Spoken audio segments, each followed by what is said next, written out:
Hi everyone, thank you for coming to our presentation today. I'm Kerryn Dixon. And I'm Hilary Janks.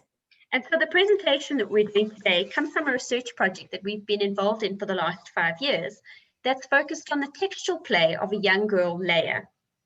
We want to show you a short video clip that comes from the culmination of a 3-hour play session with Hilary, where Hilary and Leia worked together to make bird puppets and then put on an impromptu puppet performance.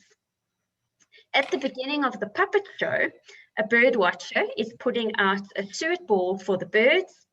Eagle and Princess Owl arrive, and then the king makes a grand entrance and eats everything to the consternation of the characters. So this is the beginning of a puppet show.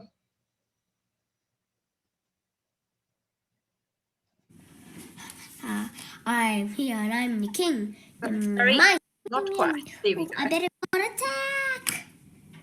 Let's see who else comes. I'm the Princess Owl. Ooh, I better read my papers.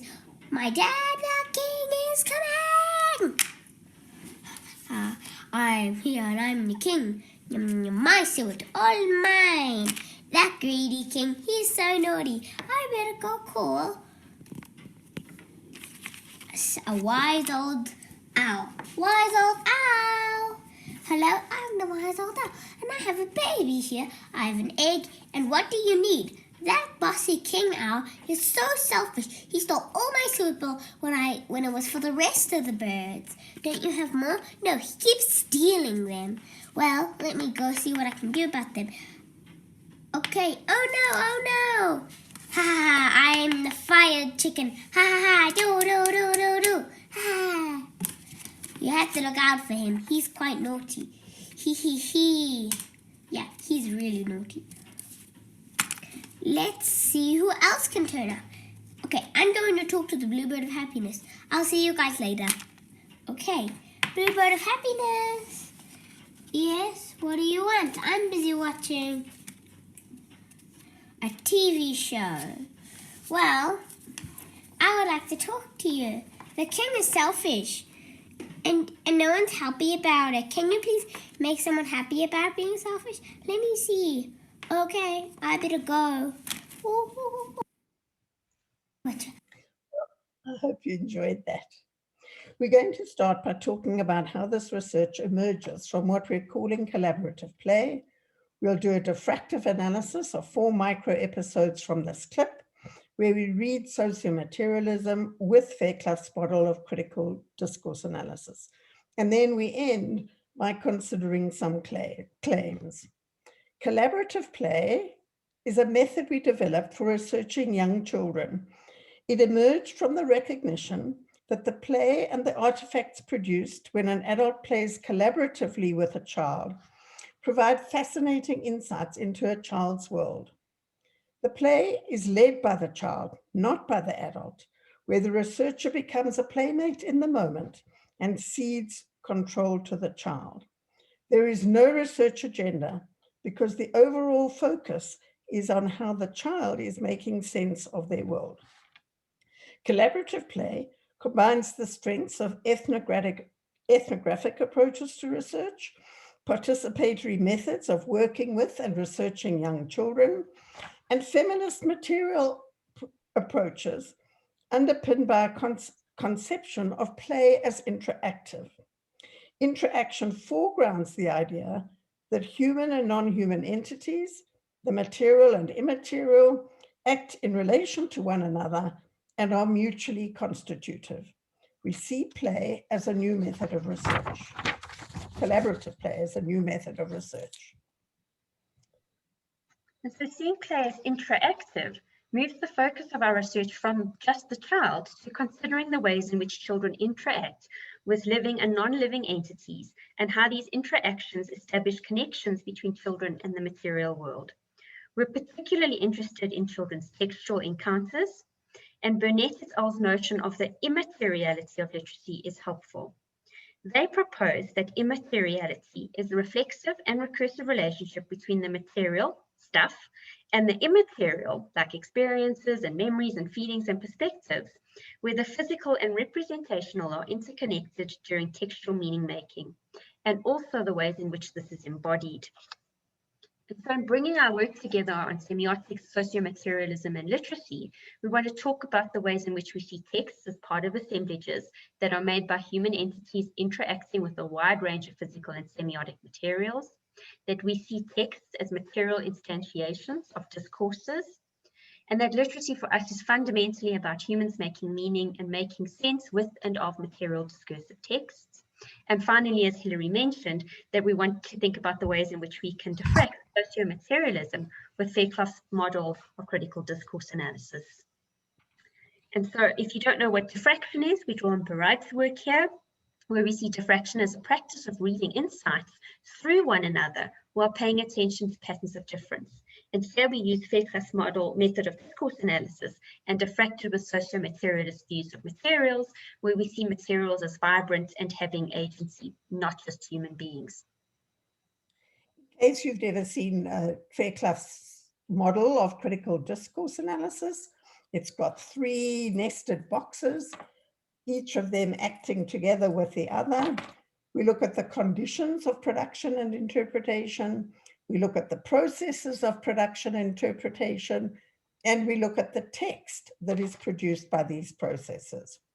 In order to diffract this, next slide, we add the material and semiotic to this framework that Fairclough developed, and the material and semiotic are added in red.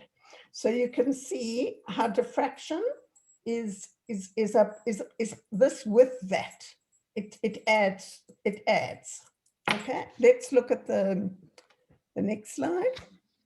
So in this slide, we've included this slide to give you a bit of an understanding of what the analysis looks like when you put the conditions of production together with a sociomaterialist. So we've included the interaction of entities, we've included the entities themselves, which are the materials used to birdwatch, to make puppets, that act on us as we're doing that. We look at the materials that we made, which is then a second order of materiality. In the first instance, we're making the puppets. By the time we come to the video, the puppets act on Leia such that she decides she wants to play with them and make a video with them. And so you can see how we've enriched the model by adding the material to the discursive. Okay, next slide. Maybe, if it'll change.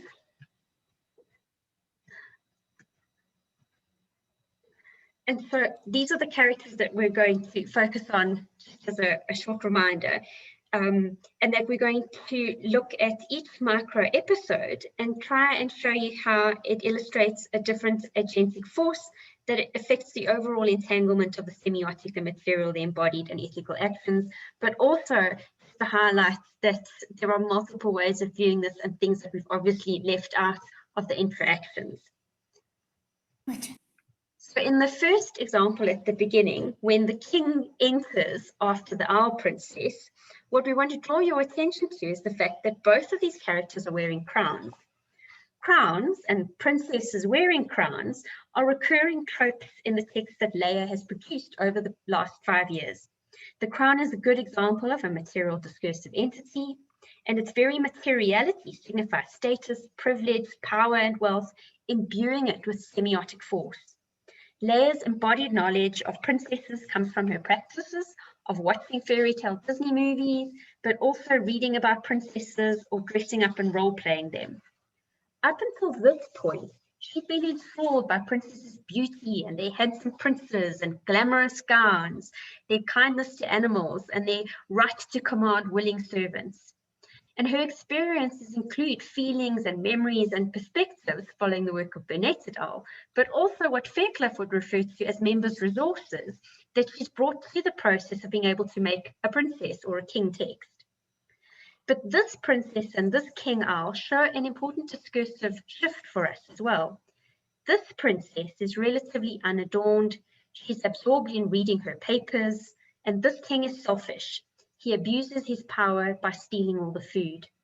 Leia says that her stories have to have kings and princesses because I need them for my plots. And for this story, after conversations with her, we've realized that the socio-historical context that she lives in and issues around corruption have affected her story-making abilities, as well as developing her broader perspectives with other narratives about ethical behavior. She's drawn on her memories of bird watching with Hilary. She's observed bigger birds stealing from other birds. And all of these multiple layered experiences create different conditions of possibility for this story in this moment.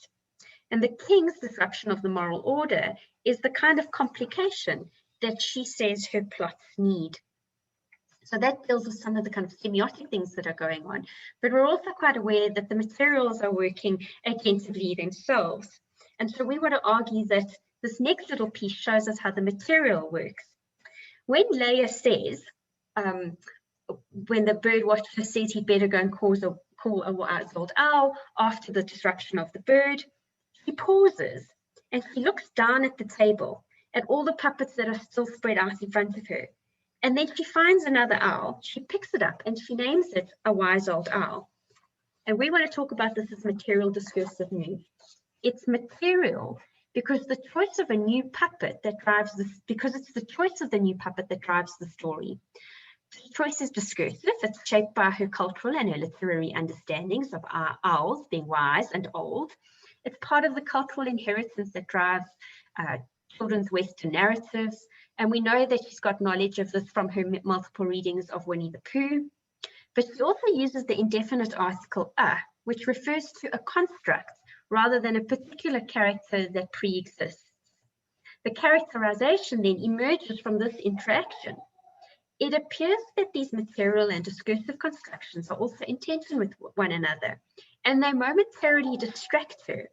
And it's evidenced again in her language use. In its material form, this little owl puppet exerts its sting power, which, as Bennett notes, can animate, act, and produce subtle and dramatic effects. The shape and colors of the owl are feminized. It has a pink bow on its head, it's holding an egg, and this depiction suggests another kind of narrative description that's at odds with the often genderless or male depictions of wise old owls in literature. Leia follows the semiotic suggestions designed into the body of this owl by saying, I have a baby here, and then corrects herself with, I have an egg, as she realizes that the owl is holding an egg. The feminization of this character is a digression, and then the discursive construction of the wise old owl reasserts itself and is captured again in language. The owl says, what do you need? And then follows up, do you have more suet balls? And then shows a willingness to take action. Well, let me go and see what I can do about that. These result in the development of a character that's more in line with the cultural imaginary of the wise old owl than its material instantiation in the puppet itself. So now we look at the way in which the fact that the action is embodied affects what is possible in this interaction. So we've given you the words in black, and we've given you the problem, the body that constrains and enables the interaction in the orange.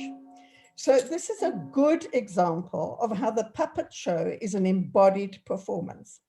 In this episode, there are 3 characters. And the problem is that Leia, the puppeteer, has to manipulate them with only 2 hands. So at the start, Leia's holding the bird watcher in her left hand and the owl in her right hand. The minute she has to pick up the fire chicken, she hasn't got a spare hand. So she has to juggle the puppets between the hands in order to be able to perform the puppet show. And so her body is part of this action. Leia also embodies the characters with her voice, using different intonation for the different characters. Wise old owl expresses horror when he sees Fire Chicken. Fire Chicken has a malevolent, gleeful laugh.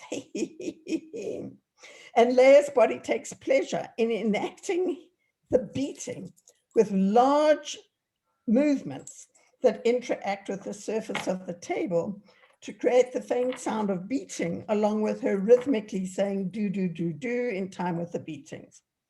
In these moments, Leah's body is a cultural repository of a 16th century commedia dell'arte performances, which Leah has experienced indirectly in the form of her teacher's Punch and Judy shows. Fire Chicken is a reincarnation of Punch, who traditionally beats his wife Judy and other characters. This gives Leah the comedic license that she needs in order to take pleasure in Fire Chicken beating the other birds. The interactions in Leah's puppet show thus reconfigure material space and time. The past exists in the present. And what we have here are her immaterial memories of Punch and Judy, but also rely on the material experience of actually watching these shows. The final episode of this video data shows wise old owl recruiting the bluebird of happiness to the cause. Here you can see some material action as she struggles with getting the bird into the birdhouse. But what we want to focus on in this particular episode is ethical agentive action. So because Leah's attention is on the difficulties caused by the materiality of the nest, she loses track of her narrative, which is indicated by a long pause. She has to see the television drawn on the back of the nest to pick up her narrative. And then we see her disfluency, where she asks Bluebird to make someone happy about being selfish. Leah's need to establish a link between Bluebird's responsibility to spread happiness and the importance of his helping to address the king's selfishness, combined with the effort expended manipulating the puppet and the nest entities, produces what we think is a syntactic entanglement. Because despite her momentary disfluency, it is clear that Bluebird is cast as the bird to restore the moral order. Here we see Leah exploring through play the human puppets that through her play with puppets that she's anthropomorphized, that her understanding of the world is not fair, that rulers abuse their power and misappropriate resources, that ordinary people go hungry, and that this is an ontological threat. She also knows that kings cannot be challenged easily because of their power, and this requires collective social action. At 7-year-olds, Leah is working out for herself what Barad describes as an ontoethico-epistemology, the relationship that binds being, ethics, and knowledge to one another. Kerryn? Thanks, Hill. And so we'd like to end with a couple of points and potentially open these up if you may want to ask us some questions about these three elements or anything else that you'd be interested in. So from our experiences with Leah, we want to argue that collaborative play is a viable method for early childhood research, and we're happy to unpack that more for you. We also want to think about the value of diffracting sociomaterial theory with discourse theory as adding to literacy research, and thinking about the ways in which semiotic resources are both material and discursive, and that interact with human and inhuman material resources in space-time, and what that adds to our understandings and our insights that we can gain thinking about children's literacy. And also from an educational perspective, the ways in which we can start to think possibly about how literacy can be taught as an embodied human practice for making material and discursive texts and for making sense of and with them. And Hilary and I would just like to thank you for attending this session with us. And we're happy to take questions from you.